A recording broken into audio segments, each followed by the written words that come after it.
Shalom, dear friends. Hello, it's a beautiful Tuesday. It's fall day. I actually thought this morning I was going to shoot this morning, and I thought when I woke up this morning there would be snow on the ground, and I thought that would be really cool with snow behind me. But now it's evening, and also we didn't get any snow. It kind of skipped over us and went to Utah. I know the day before it was supposed to be in our area, and some of the small towns around us got it, and we didn't. And I'm grateful. I mean, I love to wake up to a beautiful, snowscape, but at the same time, not this early, and I don't know if I'm ready for it yet. Just moments ago, I was in summer mode, so I still want to, harvest some stuff from my vegetable garden. I still want to have a little bit more summer and at least a long fall. I do love fall weather. I like it when it gets cozy, and I love the rain and stuff. I just want to keep my plants a little longer before we have to go into a long winter. So anyways, I was kind of think it would be kind of cool though still to have some snow behind me. If we do that, I will do a video so you can see it. But today is Tuesday, and although I haven't done it for a little bit, Tuesdays are the day that we talk about journaling, and I wanted to get back on doing some of those videos, even though life has still been a little bit chaotic. I could see the light at the end of the tunnel right now. Couple more weeks of bridal stuff, and then I think I get to kind of take a little time to maybe clean up my mess. You can't see it right here, but I've got piles and piles of lace and buckets of beads. Like, I collect them in cups as I'm doing it. I've got to sort through all that. So I need a couple months to just kind of put myself back together and organize. But I definitely wanted to start doing my journaling once again, especially on Word of the Year, especially as we are coming to the close of 2021, and you might be thinking for this new year, 2022, maybe of a Word of the Year. And I know 2020 has kind of made us a little gun shy. It's like, ooh, do we want a new year? What's it gonna bring? Because we, 2020, we kind of went all in and so excited, and and then 2 months in or 3 months in, we went, nothing we planned came about. So that goes to show us that, man may plan his steps, or plan his way, but God directs his steps. So we have to always keep that in mind. It is good, though, to pray, be prayerful, be hopeful, be looking to the future, asking God what's next, planning that out, but then being okay that if God makes a change in the middle of that we're okay to kind of hang a left. And that's what 2020 was we hung a left. And then 2021, we hung a right. I don't know if 2021 was even harder than 2020. You'll have to tell me in the comments how 2021 was for you compared to 2020. So for me, 2020, it was a shock, and having to shut down my business for many, many weeks, and then trying to do weddings in the midst of all of that and help people and not know if, they were going to shut stuff down. So that was a challenge. But then 2021 came, and we all went, whew, it's over. And then I feel like things got weird. I shut down my business. So much happened. My mother-in-law's moving. After we did this huge move, people we've known have passed away. It's just people have been sick. There's still that kind of hanging over us of worry and dread or something. You can feel it. There's the grocery prices. I don't know what it is about. There's just something hanging over everyone, and everybody kind of has an edge to them. And we're starting to get back to normal, and people are starting to hold their loved ones a little closer, which is good, and spend more time with them. They've made, I think 2021 had everyone kind of evaluating life and evaluating whether the job they were in was what they wanted to do, whether the home they were in was where they wanted to stay, I guess because they spent so much time in it. Now they didn't want to, because everybody's moving and everybody's switching jobs. So anyway, that's about 2021 and 2020. But today for our journaling, I thought I'd pull out my journal for, it's actually end of 2017 and mainly 2018. And it was my second year I decided to study the word shalom, which means peace and tranquility and wholeness, wellness, peace from war, all of that kind of things. So in my last video, I'll link it down below if you haven't seen it. I also have a, I think I put this one in a playlist for journaling. I'm not sure if I did word of the year, but I've been trying to do a theme of all my words of the year, because that became a real driving force on how God led me and how he made changes in me, and he strengthened me and matured me. And it was through the study of these words. So I've just been kind of going through and making one on each of the years, especially now that we've hit the word shalom. What will end up happening is the last video we'll talk about 2017, and that I chose the word shalom, and it really made me make some different choices in my business, which ended up saving my business. And now here we are, end of that year, and I'm realizing that everything was still in turmoil.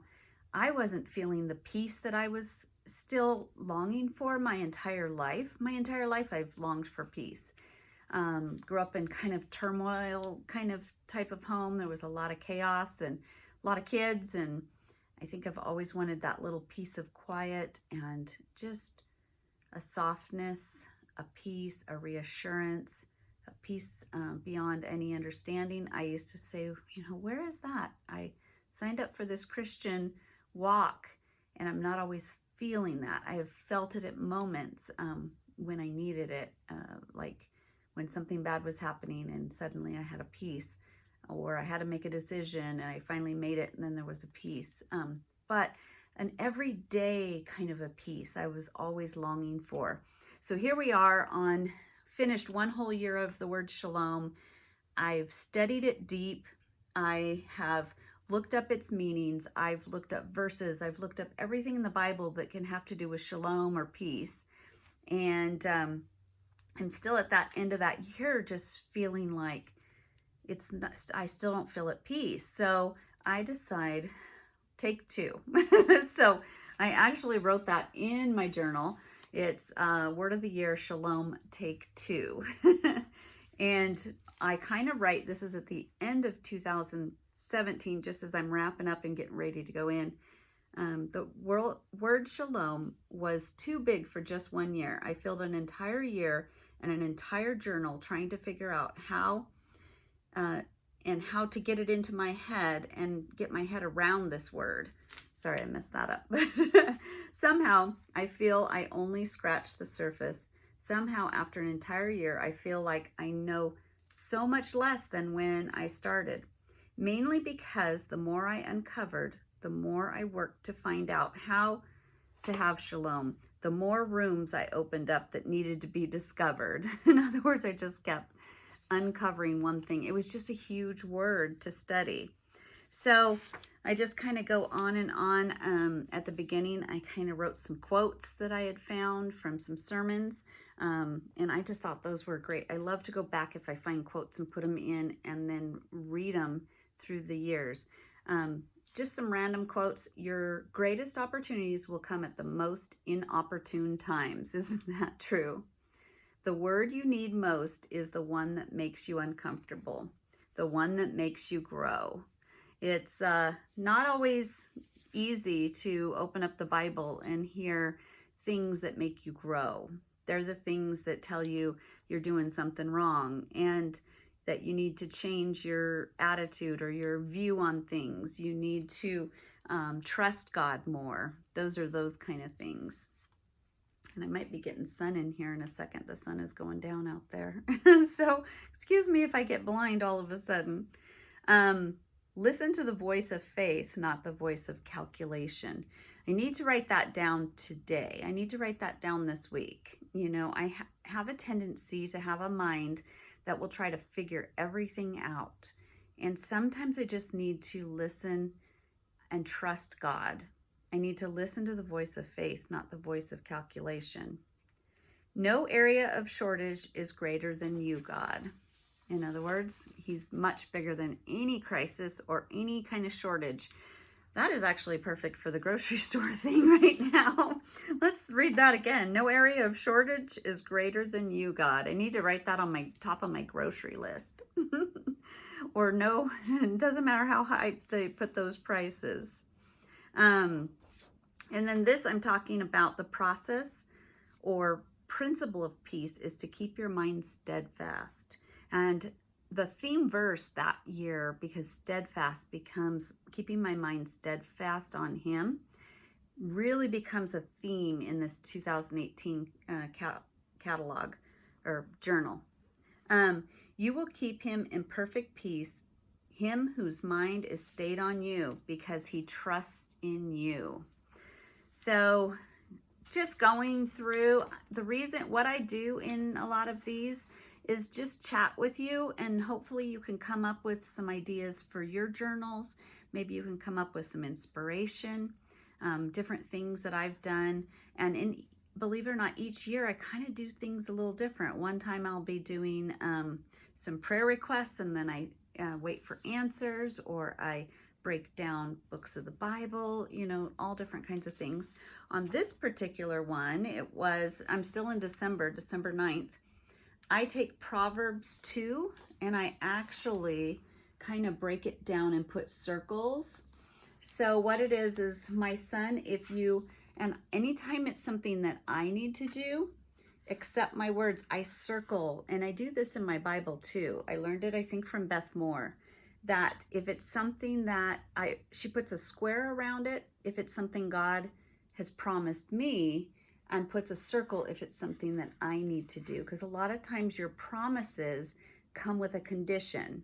Like, if you accept my words and store up my commands within you, turning your ear to wisdom and applying your heart to understanding, and if you call out for insight and cry aloud for understanding, and if you look for it as silver, so you're searching like a treasure, then you will understand the fear of the Lord and find the knowledge of God. For the Lord gives wisdom. From his mouth comes knowledge and understanding. He holds victory in store for the upright. He is a shield to those whose walk is blameless. For he guards the course of the just and protects the way of the faithful ones. So what that is this bottom half is a promise. And often we go through promises and we hold on to those promises that God has given us. But often, somewhere around it, usually right above, is our part. We have to do our part. And promises are conditional. Salvation is not conditional. It's coming no matter what we do. Grace is not conditional. But promises often are. So look for the conditions to the promise. He's going to, just like back here when I was talking about, he's going to keep you in perfect peace. And the condition is him whose mind is stayed on you, or steadfast, because he trusts in you. So if you keep your mind focused on Christ and you keep it steadfast and you trust in him, then he's going to keep you in perfect peace. So anytime you have a promise, look for the condition of what your part is. So I'm just going to go through here really, really quick. So year 2 in Shalom, and you think, okay, I didn't get it perfectly right last year, but year 2's got to be good. I mean, round 2, we got this. Well, here we haven't even made it into the new year. It is still 2017. It's December 29th. Ironically, we had just decided that every bride of ours, and I didn't have the money because coming through my slow season, but I bought a ton of these marriage books. They are the Saving Your Marriage Before It Starts. And I said, you know what, God, I'm going to do a commitment to give every one of my brides these books. And so I got my first shipment in, and I sent my first one out before the new year. And I started it 2018. I wanted all those brides to start having that book. And with every shipment of books I sent out, a disaster happened. And the first one was that on December 29th, right before the new year and right before our bridal season, the most important few months of our lives, in the bridal industry, that's when you sell all the dresses for the next year because they just got engaged over the holidays. So we're just about to step in, and all of a sudden, water is rushing into our bridal suite and our bridal sitting area. So we had to shut down like half the shop. And when I tell you it was rushing in, it was like a waterfall across all the front of the windows coming down and into the bridal suite. And the funny thing is, I never had one single leak. For all the years that I had been in that old building, I never had a single leak. And instead of it starting with one drip, it started just with, it was sheets of water. And it took us weeks and weeks. We had to shut down the bridal suite for weeks in our busiest season, and trying to dry it constantly, try to get roofers in there. It was just like the timing was so horrible. If it would have been just 2 months earlier in my slow season, I could have shut the whole thing down right there and not worried about it, use the other side of the building. But of course it is in, bridal expos right there and everything. So that happens.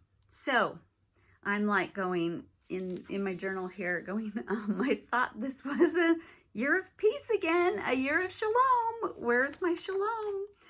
And of course, the very next day or a couple days later, it says Shalom, take 2, and I start 2018. And I start to note things. I'm still trying to, in the midst of it all, keep my focus. I'm like, I need to just stay focused on you. So I'm kind of giving myself pep talks through here. And so now here in the journal, I've gone farther forward, got all of that cleaned up. January 17th, and we send out another shipment of books to another group of brides, and we end up with the biggest employee implosion, we'll say. Just an employee got in, and that I actually loved very much. I had her for many years, and I think Satan just got a hold of her and got things all mixed up in her mind. And she just started the talking, and it just grew into something big where I just suddenly had her quit, everybody quitting. It was a huge mess. And so here I'm talking about that. And this is my busy season, you have to remember too. So that means that I have to do everything, and along with my manager who was still there. Anyways, and it just goes through, oh my gosh, just through struggles. Isn't it funny how you set out to have more peace? You set out to dive into God's word. You set out to do something good for the community, to help people with their marriages, and everything just comes against you. And this particular year, it became just like that. Throughout this year, and I'll probably come across it again, we not only had the water rushing in, and that was weeks of cleanup and trying to run a shop around it, and the employee implosion, and then down the road here in just a little bit, my manager, she gets severely ill to the point where she has to quit. We had this strange smell that came out of nowhere. I swear you would walk in and it smelled like cigars. And I really feel like a lot of this was an attack of the enemy.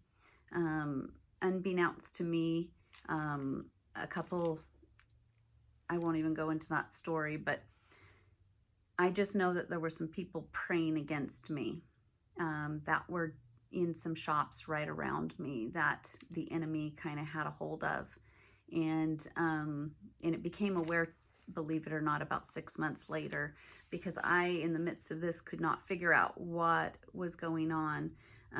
Then they decided to turn, we had one little area upstairs. We had all the downstairs, and then this whole other section, and then we had most of upstairs, but they had this one little section that they had a gentleman, 2 guys who would do computer work, and they ended up leaving, and I was going to rent out that part, but before I could do that, they didn't ask me, and they actually turned it into an apartment. And unfortunately, that meant that people began, it was not made to be an apartment, it was an office building. And then they began to cook strange smelling items, and that would coming downstairs all into the gowns, and they would absorb the smell, and I would get there early in the morning and have to open up as much of the shop as I could. We'd have to Febreze. It just felt like that whole year was a battle, and it always coincided with every single time I gathered up a set of marriage books to send out to my brides. And I didn't realize that until later, when we kind of were going through all the scenarios and we were looking at the dates in the books and all that kind of stuff, and realized that every single one of these incidences came right after we sent those books, because the enemy wants to be against us. He doesn't want us to do good.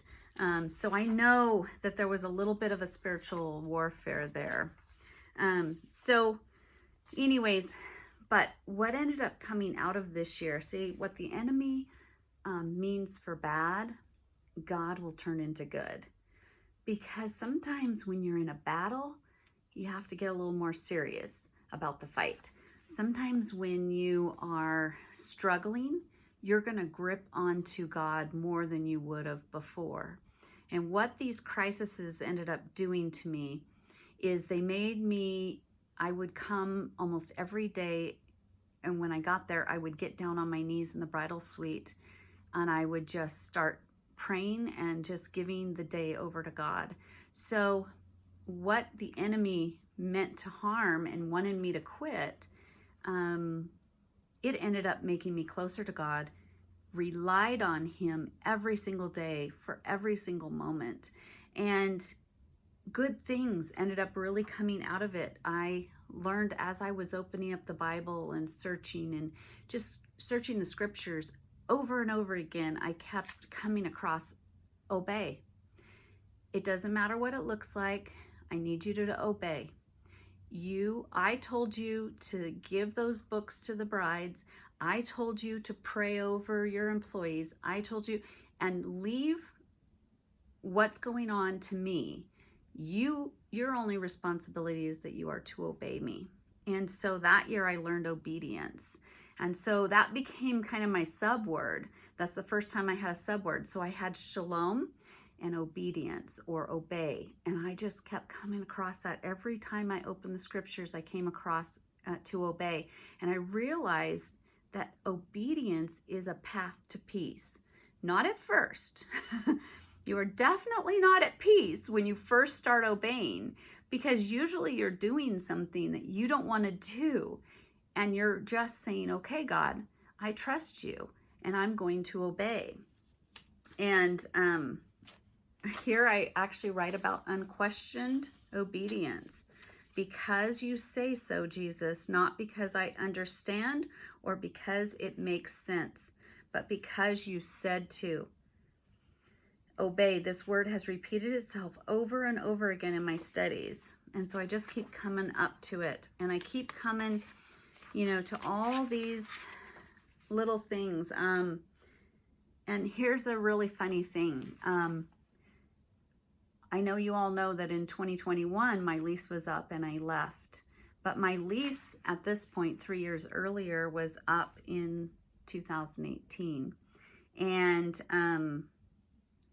they came to me in about March, and it wasn't up until July, but they wanted me to start thinking about signing it. And it was in the midst of all of this. And I'm hashing through these pages, and I'm telling God, I don't have any employees. The roof was leaking. Of course, now I have a new roof. I think the heater even blew. I think the air conditioner blew. I've got funny smells. I'm fighting this every day. It's so much work to come in and strip everything. And at night before I go, take everything out of this one side of the shop so that it won't end up smelling. And it was just like an exhausting battle. And so then I wrestle with it here in these pages and going, my lease is up in July. I can walk away. I can walk away from all of this. And it can be, and I am a quitter. I've been a quitter my whole life. And through this shop, God taught me how to obey him and to stay when he says to stay and to go when he says to go. And that was critical for my walk in Christ.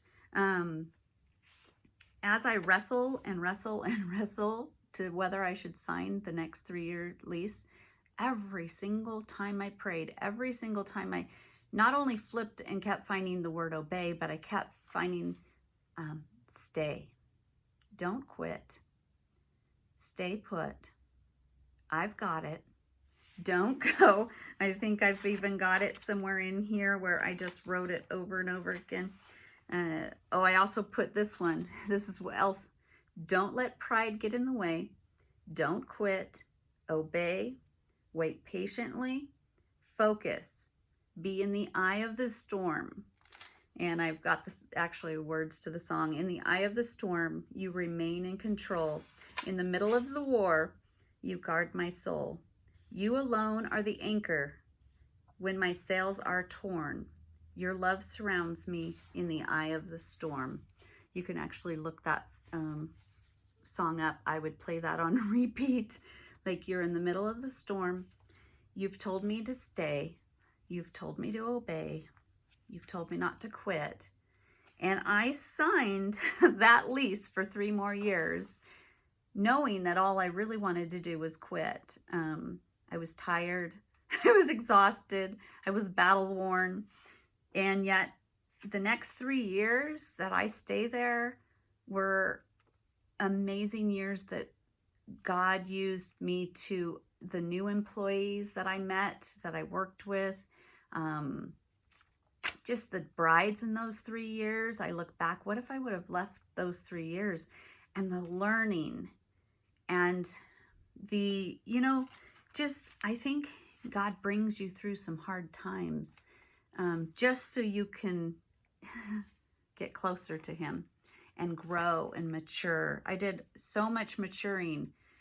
God used this shop that I ran for that little bit of time to be the thing that grew me up, So just going through some more of these pages, just the last week or so, I've just been digging through all of these pages, and it's so good. This is why journaling is so important. It's important that you write down things so that you can go back and you go, oh my gosh, I was naive. Or, oh my gosh, I learned so much. Oh my gosh, I've come so far. Oh wow, that prayer was answered. Oh my gosh, I learned. And sometimes you have to relearn. Here's shop air conditioner breaks down and the employees have another crisis, and this is in April. It just kept going. Also, that's the year our son, one of our sons, Andrew, stopped speaking to us, and that was really heartbreaking. It was really hard. And here we are 3 years later, he just started talking to us again. And that was a long 3 years because I love him very much. So those were hard times that God just tells you, oh, there's some more, wait. Wait, stay where you are. Something great is on the way. I'm kind of going through Acts 1 through 4. It's when Jesus actually came down and appeared to them, and he tells them to stay where they are. And it was kind of the same thing God was telling me, stay where you are. There's something. Oh, and guess what? More obey. But I'm going to wrap this up with the fact that through this long year of obedience and second year of Shalom, God starts to show me that there are these paths to peace.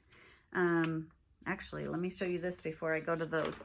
So here on this page, this is around August.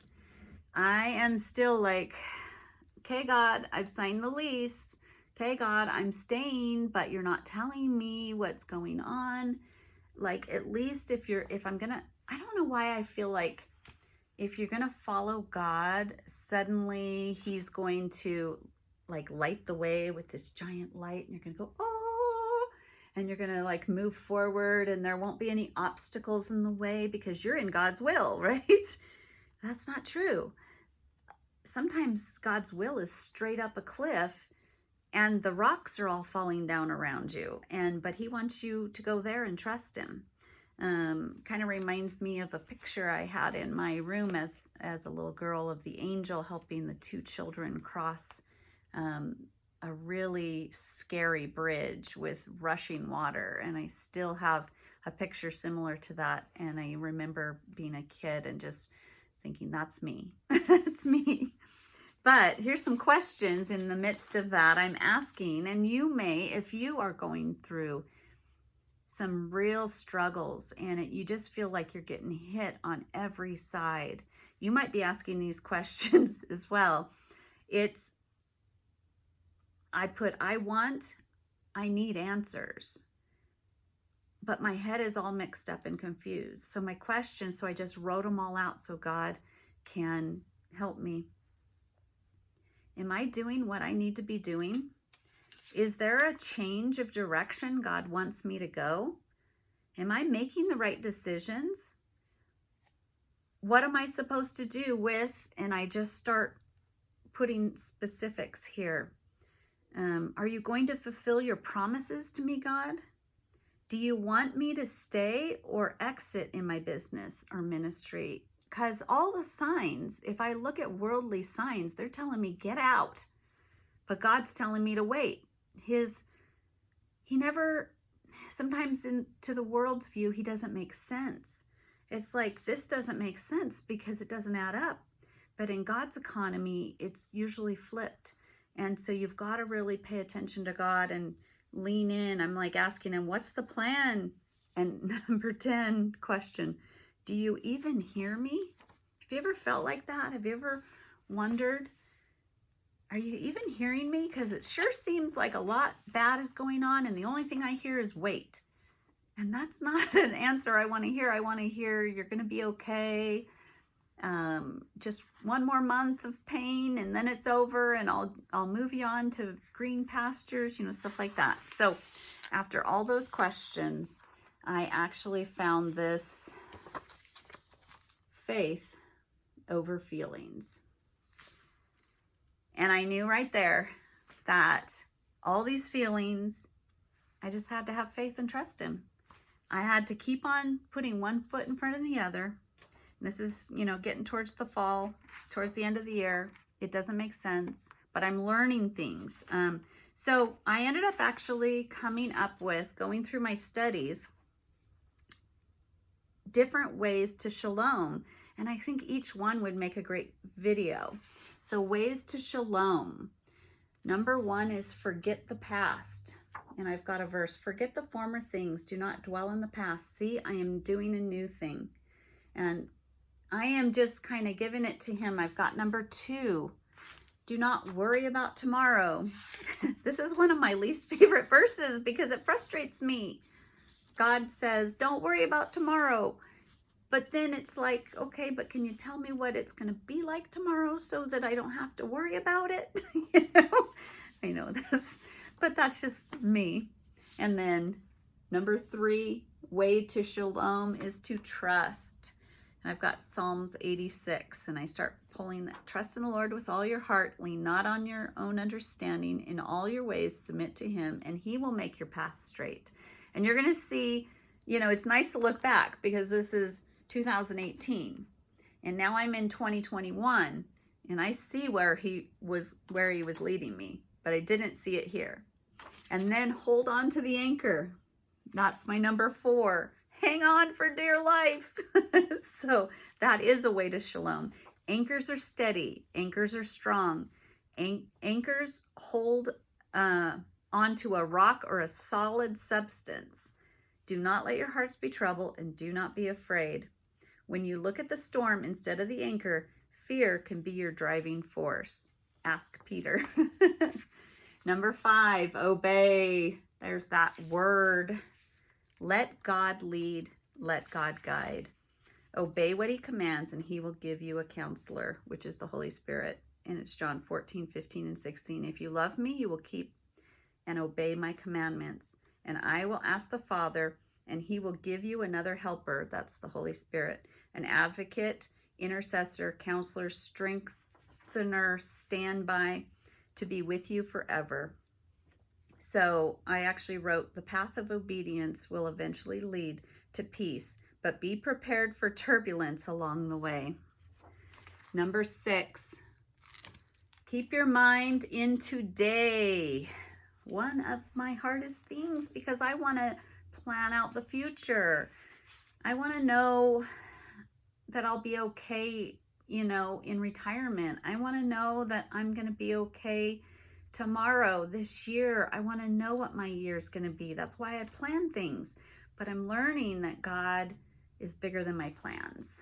So today I take a day off. Today I rest. Today I have a pot of tea in the garden. Today I enjoy my husband's kisses. I'm just trying to focus on today. Number 7, focus on those things that bring joy, peace, love into my life. So I'm kind of honing my focus. I'm honing them on today. I'm honing them on the things that I enjoy: gardening, creating, exploring, quiet time, tea, walks and hikes, designing, some of those things. And then also I know focusing on God and his goodness and holding on to that rock. Number 8 is shift.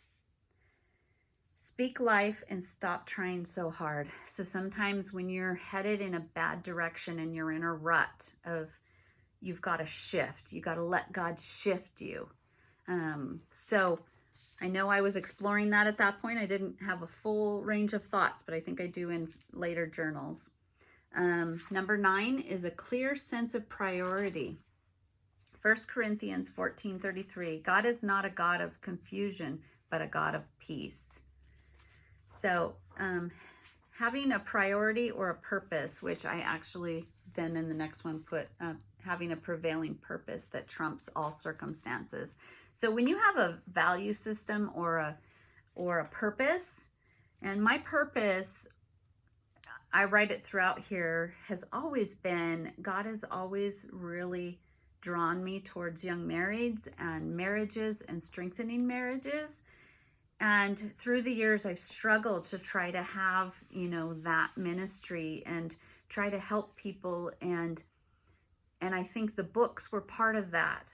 And so having a prevailing purpose that trumps all circumstances. So it's like, God, I made a promise. I'm going to send those books out, even if the roof crashes in. I'm going to send those books out, even if whatever, because my purpose is that marriages are strengthened, and that is more important than the circumstances around me. And number 10 is to be still. Oh, I have a hard time with be still, but we can do it. I know this year I did the sukkah, I stayed for Sukkoth, and it was hard to stay still. So, and also, you know, that was the wait, the be still. It says, let go, release, submit, stop trying to control.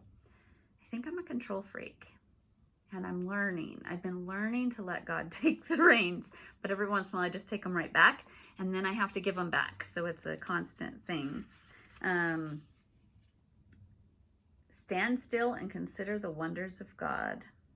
Listen to this, Job. Stop and consider God's wonders.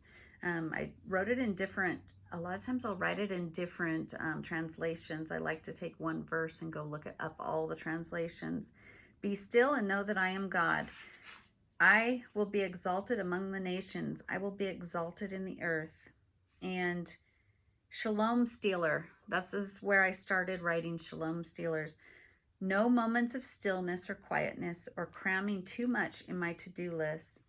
Make sure you build a plan in time for quiet time. And then abide in him.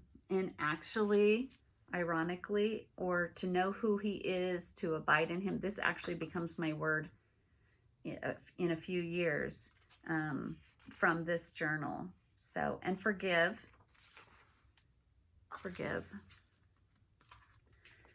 Back to the one right before that. It wasn't just abide, it was know who he is.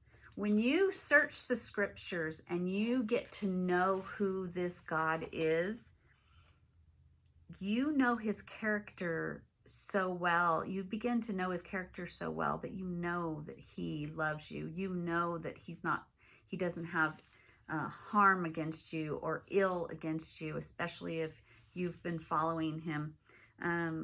So just diving in and reading the Old Testament, reading the New Testament, reading everything Jesus said.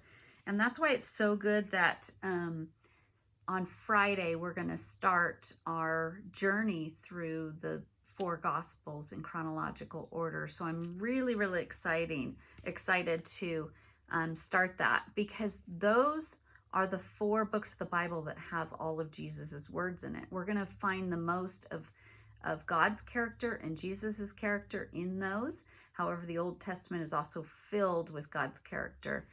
So it's important to dive in and really dig deep and get to know who God is so that you can feel at peace that he's protecting you and taking care of you. Not that you'll do that perfectly, because I have not all these years done it perfectly, but I can bring myself so quickly back to it now. It usually takes me, kind of falling apart again and then going, wait a minute, I know this, I can get right back to peace. And so those are the things I want to share with you. And I'll wrap this book up with that. And because we are going long, but there's so much good stuff in Shalom. There's so much good things in obeying God and listening to him and being still and waiting on him when you need to wait on him, and being in the eye of the storm when all of the chaos is happening around you. And I hope this video has helped you. I hope you got some good ideas.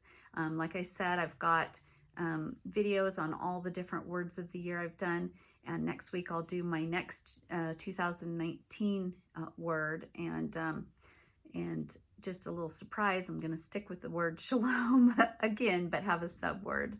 So anyways, I hope you guys have a wonderful week, and I will see you again soon. I'm going to see you in Friday's video as we start the 4 Gospels. And we'll talk to you soon.